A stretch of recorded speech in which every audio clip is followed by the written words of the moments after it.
Good morning students. जैसे कि last video में मैंने आपको बताया था कि नेक्स्ट लेक्चर में हम माइक्रो इकोनॉमिक्स की बुक को स्टार्ट करेंगे। ठीक है, तो आज हम करने वाले हैं माइक्रो इकोनॉमिक्स की बुक का फर्स्ट चैप्टर इंट्रोडक्शन। यहाँ पे इंट्रोडक्शन ऑफ इकोनॉमी और इंट्रोडक्शन ऑफ इकोनॉमिक्स हम आज पढ़ेंगे। तो पहला कंसेप्ट है कि इकोनॉमिक्स क्या होता है। थोड़ा बहुत कंसेप्ट हमने इकोनॉमिक्स का स्टैटिस्टिक्स के अंदर भी पढ़ लिया था, थोड़ा सा आगे हम इसको और करते हैं, दोबारा कर लेते हैं कि इकोनॉमिक्स का मीनिंग क्या होता है। ठीक है, तो जैसे कि आपको मैंने बताया था, different economists have tried to define economics in various different manners. Okay, तो उस हिसाब से हर एक पर्सन की अपने व्यूज होते हैं, अपने ओपिनियन होते हैं इकोनॉमिक्स को एक्सप्लेन करने के लिए। But most of the economists are the view that economics is a science of choice. तो आज हम ये पढ़ रहे हैं कि साइंस ऑफ चॉइस का मतलब क्या है, जो ज्यादातर इकोनॉमिस्ट ने इसको साइंस ऑफ चॉइस का नाम दिया है। इसको हम अदर वे से प्रॉब्लम ऑफ चॉइस भी कह सकते हैं। प्रॉब्लम किस चीज की, चॉइस करने की। किस तरह से हम चॉइस करते हैं प्रॉब्लम्स को, कि अगर हमारे पास कुछ चीजें बहुत कम है, उससे हमने बहुत सारी चीजें परचेज करनी है, मनी कम है, तो उसे बहुत सारा हमने आइटम परचेज करनी है, तो हमारे सामने प्रॉब्लम आती है कि हमने क्या क्या परचेज करना है। सिंपल सा एग्जांपल लिया हमने। ठीक है, तो this view is based on two fact. तो अभी इस प्रॉब्लम ऑफ चॉइस को हम पढ़ते हैं दो फैक्ट को लेके। पहला फैक्ट ये है कि ह्यूमन वांट्स आर अनलिमिटेड। हमें पता है कि लोगों की जो जरूरतें हैं वो अनलिमिटेड है, वो कभी खत्म नहीं होती। और second, the means to satisfy these wants are limited. और जो उनको पूरा करने के लिए हमारे पास मीन्स हैं, रिसोर्सेज हैं, जो साधन हैं, वो कम है। And they can be put to several uses. But इतना हमें कंफर्म है कि उन रिसोर्सेज का काफी तरह से हम यूज कर सकते हैं। It has alternative uses. ठीक है, तो हमें सिर्फ ये सीखना है कि उस ऑल्टरनेटिव यूज में से कौन सी चीज हमारे लिए बेस्ट ऑल्टरनेटिव बन सकता है। राइट, तो वो हमें कौन सिखाता है, इकोनॉमिक्स। तो सिंपल हम एक टॉपिक एग्जांपल लूँ कि एक पर्सन जब उसके पास 100 रुपीज़ है, तो उसने मार्केट में जाना है और उसका बर्थडे है उस दिन। सिंपल एक स्टूडेंट की बात करते हैं, स्टूडेंट के पास 100 रुपया है। अब उसने वो पैसा अपने फ्रेंड्स के साथ इंजॉय करके ख़त्म करना चाहता है। और सेकेंड, उसके पेरेंट्स ने बोला कि घर पे वो कोई चीज़ लेके आए ताकि हम इकट्ठे सेलिब्रेट करें। तो अब दो प्रॉब्लम उसके पास फेस करने को है कि या तो वो अपना पूरा पैसा अपने फ्रेंड के साथ इंजॉयमेंट में लगा दे, या फिर घर में सभी फैमिली मेंबर्स को खुश करे। राइट, तो इसमें वो किसको चूज करेगा, जो भी उसको मैक्सिमम सेटिस्फैक्शन देगा, जो पॉइंट जो उसके लिए सबसे बेस्ट होगा। तो जैसे अगर उसने घर के लिए, अपने फैमिली के लिए कुछ लिया, अपनी बर्थडे पार्टी को घर पे ही ऑर्गेनाइज किया, तो इट मीन्स बाकी वो क्या करेगा, अपनी सेकेंड ऑप्शन को वो अनदर डे के लिए उसको पोस्टपोन कर सकता है। अपने फ्रेंड के साथ वो दोबारा कहीं और टाइम पे वो एंजॉयमेंट कर सकता है। तो ये एक छोटा एग्जांपल था, क्योंकि इस एग्जांपल को लेकर हम धीरे धीरे इकोनॉमिक्स का पार्ट समझेंगे। ठीक है, तो इसका मतलब हमें ऑल्टरनेटिव देखना है कि क्या हमें चूज करना है। यहाँ पे हर एक पर्सन को जो है वो प्रॉब्लम ऑफ चॉइस का फेस करना पड़ता है, चाहे वो एक कंज्यूमर है चाहे प्रोड्यूसर है। Face the problem of choice. Producer के बारे में अगर हम बात करें तो प्रोड्यूसर को क्या सोचना पड़ता है, व्हाट टू प्रोड्यूस और व्हाट नॉट, क्या उसको बनाना है और क्या नहीं बनाना है, इसके बारे में उसके सामने क्या आता है, प्रॉब्लम आती है चॉइस करने की। कंज्यूमर क्या सोचता है, consumer have problem to buy, what to buy and what not, क्या वो खरीदे और को क्या नहीं खरीदे इतने लिमिटेड पैसे में। तो ये प्रॉब्लम आती है, तो इसको कौन सॉल्व करेगा, इकोनॉमिक्स। यस, सो इकोनॉमिक्स स्टडी, इकोनॉमिक्स के अंदर हम स्टडी करेंगे प्रॉब्लम ऑफ चॉइस के बारे में। इकोनॉमिक हमें क्या सिखाएगा, to use their resources in a manner such that their profit और देयर सेटिस्फैक्शन आर मैक्सिमाइज। इस तरीके से सिखाएगा कि हमें अपने रिसोर्सेज को, अपने पैसे को, अपने अदर रिसोर्सेज जो भी हम इस्तेमाल करने वाले हैं, उनको किस तरीके से, किस मैनर से हमें यूज करना है कि अगर एक वो कंज्यूमर है तो उसको मैक्सिमम सेटिस्फैक्शन हो जाए, अगर वो प्रोड्यूसर है तो उसको मैक्सिमम प्रॉफिट अर्न हो जाए। ठीक है, तो ये हमें सिखाता है इकोनॉमिक्स। नेक्स्ट हम पढ़ रहे थे कि इकोनॉमी क्या होता है। Economy, we know that people are engaged in various type of activities such as consumption, production, exchange and distribution. Regularly हमेशा पर्सन जो है वो इन तरह की एक्टिविटीज में इन्वॉल्व रहते हैं। कभी कुछ कंज्यूम करना है या उन्हें बनाना है, प्रोड्यूस करना है, एक्सचेंज करना है या डिवाइड करना है। तो इन चीज़ों के लिए in order to perform all these activities we required some sort of system. तो हमें कुछ ना कुछ सिस्टम को फॉलो करना पड़ेगा, कुछ ऑर्गेनाइज सेटिंग करनी पड़ेगी, स्ट्रक्चर इस तरह से बनाना पड़ेगा विच वी कॉल इकोनॉमी, और इसी सिस्टम को हम इकोनॉमी कहते हैं। नेक्स्ट हम देखते हैं, तो आगे आता है माइक्रो इकोनॉमिक्स क्या होता है। हम इकोनॉमिक्स को 2 पार्ट में लेके चलते हैं। फर्स्ट इज माइक्रो इकोनॉमिक और second is macro economics. Micro मतलब छोटा, तो micro economics refers to the study of scarcity and choices problem facing on individual economic unit. एक इंडिविजुअल पर्सन के लेवल तक उसकी ज़रूरतें क्या हैं, ठीक है, और वो किस तरह की प्रॉब्लम को फेस करता है, वो हम माइक्रो के अंदर पढ़ते हैं। और स्टडी ऑफ स्केयरसिटी, तो स्केयरसिटी मीन्स कि हमारे पास जो रिसोर्सेज हैं, मीन्स हैं, वो काफ़ी स्केयर्स हैं और जो चॉइसेस हैं वो हमारे पास ज़्यादा हैं, तो यही प्रॉब्लम हमारे पास क्रिएट होती है, राइट। तो इंडिविजुअल जो कंज्यूमर है, तो इंडिविजुअल कंज्यूमर के तौर पे अगर देखें तो उसको हमेशा क्या खरीदना है, इस तरह की प्रॉब्लम्स क्रिएट होगी। प्रोड्यूसर की बात करें तो इंडिविजुअल प्रोड्यूसर को क्या बनाना है, इस तरह की प्रॉब्लम क्रिएट होगी। इंडिविजुअल इंडस्ट्री अगर है तो इंडिविजुअल इंडस्ट्रीज ने क्या बनाना है, रेट कितना रखना है, इस तरह की प्रॉब्लम क्रिएट होगी। और इंडिविजुअल मार्केट, तो मार्केट के अंदर डिमांड क्या है, सप्लाई क्या है, इसको हम मेंटेन करके कैसे प्राइस सेट करेंगे, ये सब क्या है कंसेप्ट जो कि हम माइक्रो के अंदर पढ़ने वाले हैं। तो इसके कुछ मेन कंपोनेंट्स हैं माइक्रो इकोनॉमिक्स के, जिससे हम और ब्रीफली समझ जाएंगे कि माइक्रो का मतलब क्या है। फर्स्ट है थ्योरी ऑफ कंज्यूमर बिहेवियर और theory of demand. Theory of demand का मतलब, तो इस कंसेप्ट में हम पढ़ेंगे कि एक कंज्यूमर का बिहेवियर कैसा होता है, या इसका दूसरा नेम है थ्योरी ऑफ डिमांड। जब भी कोई कंज्यूमर डिमांड करने वाला है तो वो किस चीज़ को ध्यान में रखेगा। जब भी कंज्यूमर की डिमांड होती है किसी भी आइटम को लेके, किसी भी कमोडिटी को लेके, अगर वो कोई परचेज करने वाला है तो वेरी फर्स्ट वो क्या देखेगा, उसका रेट कितना है, प्राइस कितना है। सेकेंडली वो क्या देखेगा, हिज पॉकेट मनी, उसकी खुद की पॉकेट मनी कितनी है, ठीक है। तो इन चीज़ों को वो आपस में रिलेट करेगा, किसके साथ, प्राइस के साथ। तो उसकी इनकम जितनी है तो अपनी उस इनकम से वो किस तरीके से मार्केट की जो चीज़ें हैं वो परचेज कर सकता है, राइट। तो वो डिसाइड करेगा जितनी उसकी पॉकेट मनी है तो उसमें उसने 2 आइटम खरीदनी है या 3 आइटम खरीदनी है, तो वो खुद कंफर्म करेगा अपने आप से कि how he allocate his money या pocket money to purchase different item from the economy.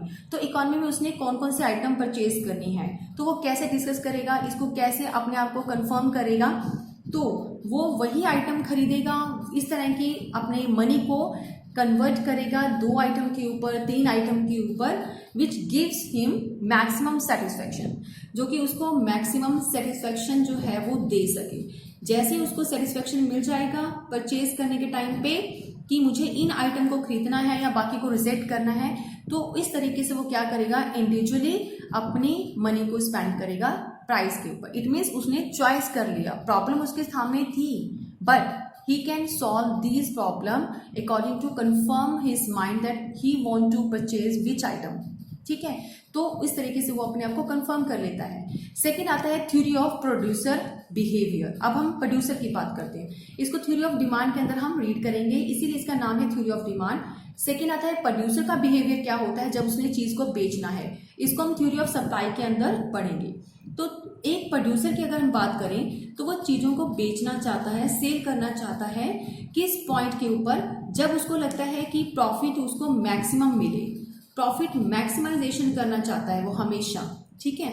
तो मैक्सिमम प्रॉफिट के लिए, मैक्सिमाइजेशन ऑफ प्रॉफिट, तो उसके लिए वो क्या करेगा, मार्केट का रेट चेक करेगा। जैसे एक कंज्यूमर मार्केट का रेट चेक करता है, सिमिलर एक प्रोड्यूसर भी मार्केट के रेट को चेक करता है। जब मार्केट में उस चीज़ का रेट, जिसका वो चीज़ बेचने वाला है, रेट अप हो जाते हैं तो वो सेल भी बहुत ज़्यादा कर देता है, सप्लाई को बढ़ा देता है, राइट। सप्लाई भी अप कर देगा। अगर चीज़ के जो रेट है वो कम हो जाते हैं तो वो कम करेगा सप्लाई। क्यों?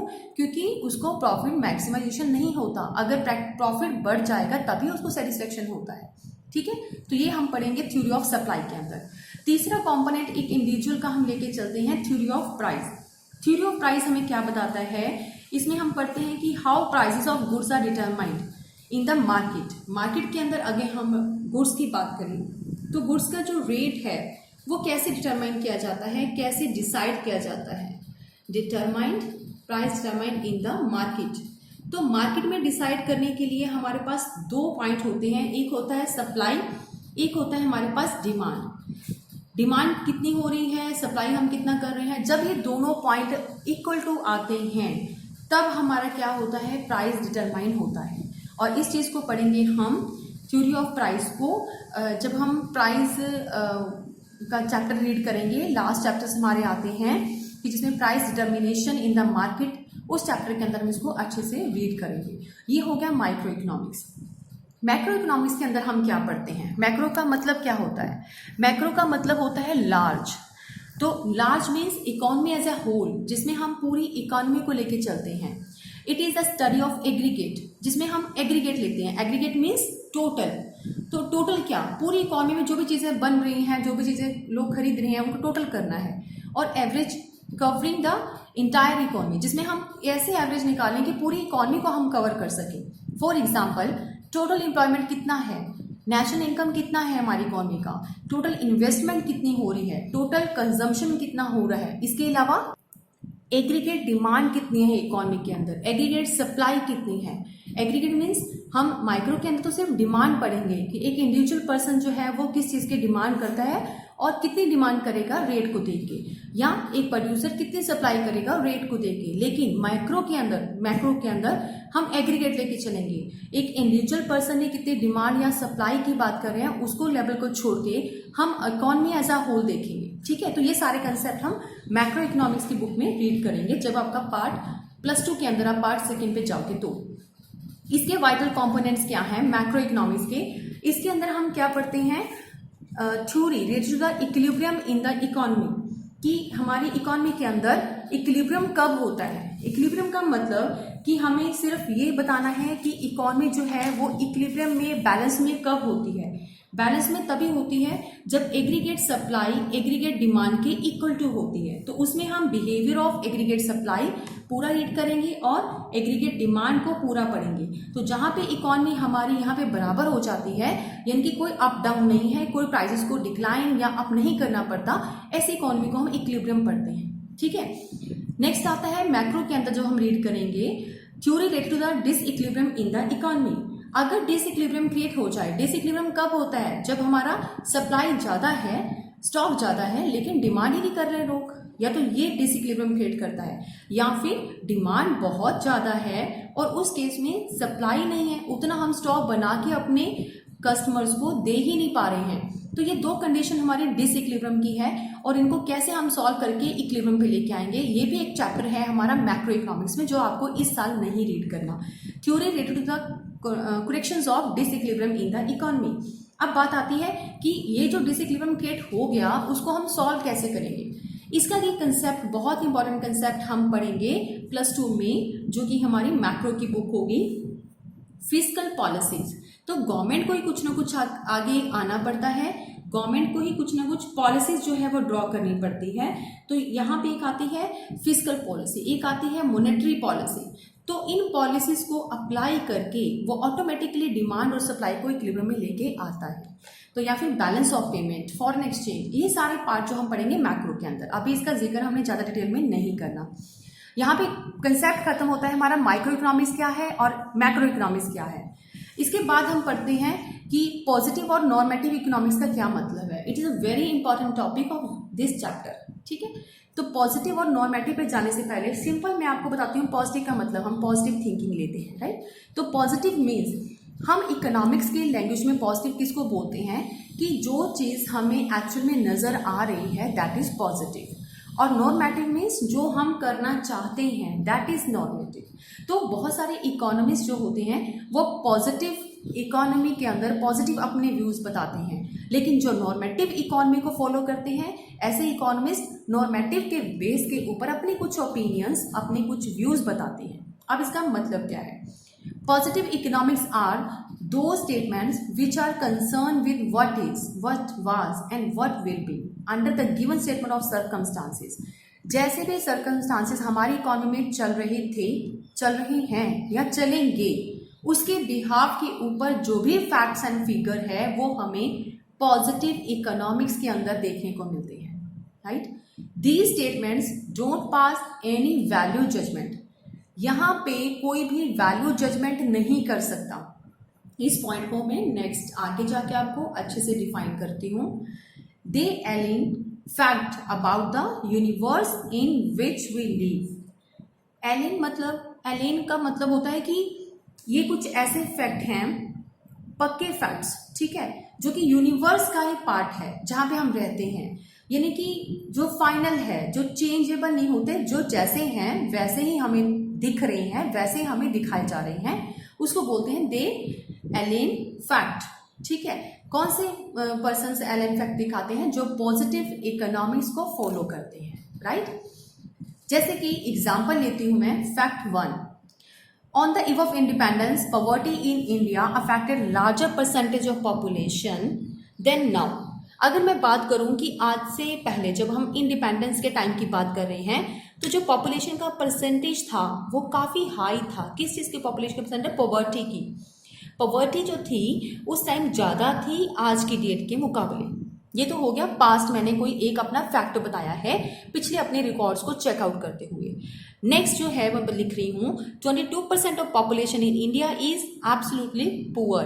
तो ये प्रेजेंट की बात कर रही हूँ कि आज की डेट में जो हमारी 22% पॉपुलेशन है वो एब्सोल्युटली पुअर है, बिलो पॉवर्टी लाइन है, ठीक है, तो उसको बोलते हैं एब्सोल्युटली पुअर। ये मेरा प्रेजेंट का जो फैक्ट है वो बता रहा है कि ऐसा है, क्लियर। तीसरा पॉइंट है it will exceed 22% in the year 2022, 2030, आप किसी भी ईयर में आगे ले सकते हो।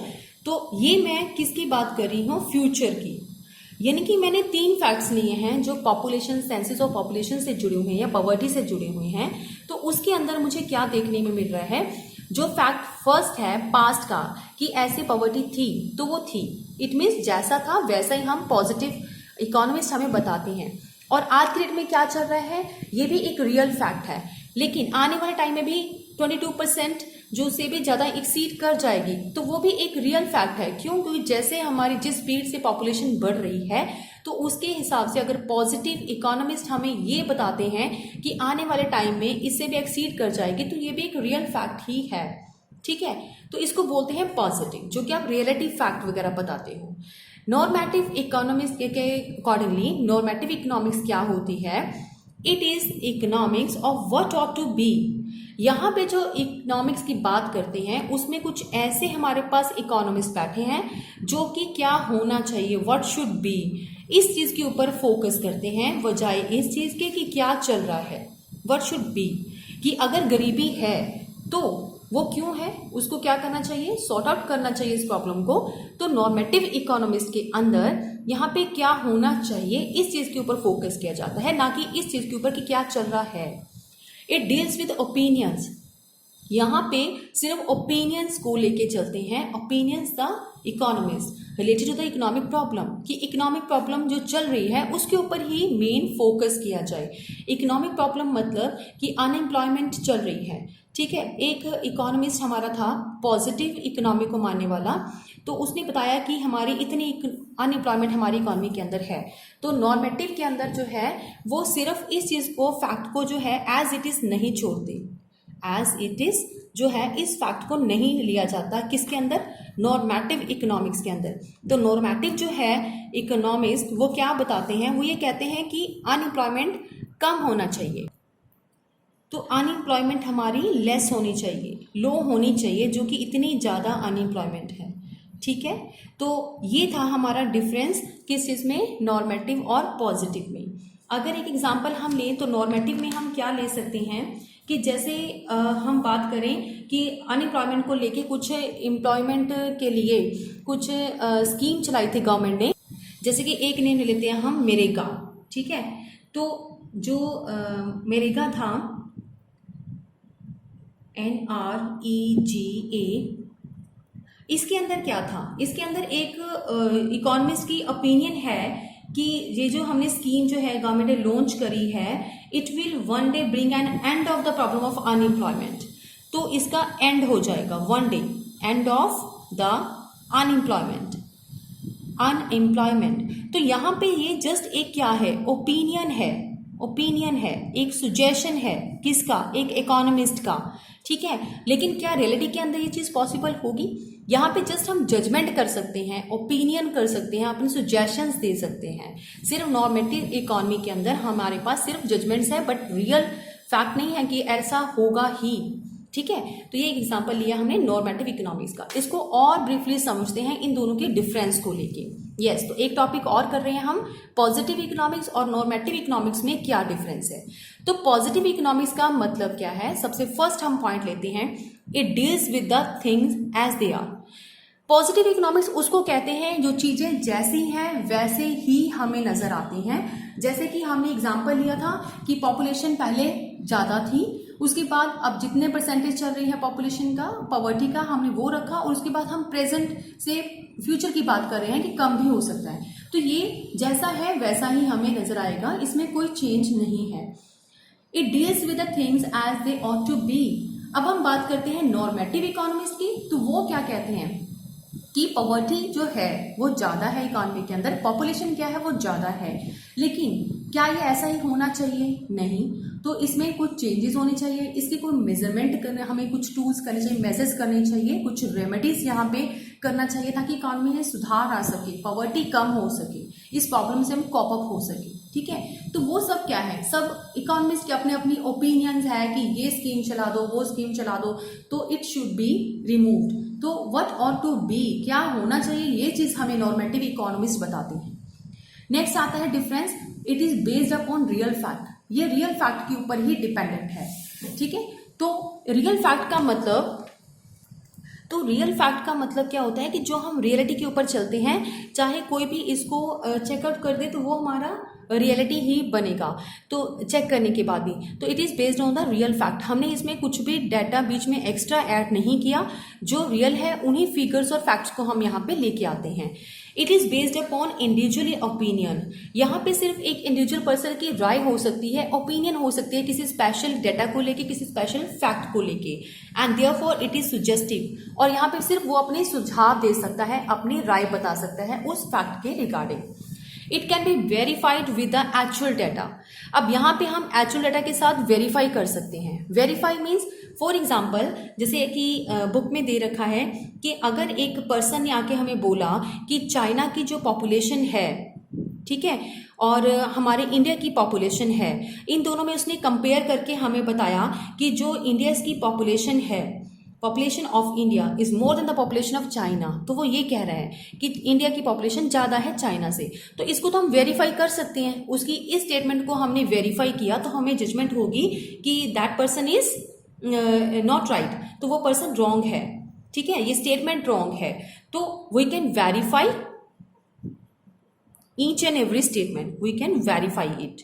तो हम यहाँ पे वेरीफाई करके चेकआउट कर सकते हैं। ठीक है, तो अगर हम नॉर्मेटिव की बात करें, it can be verified, it can't be verified with actual data, it is an opinion.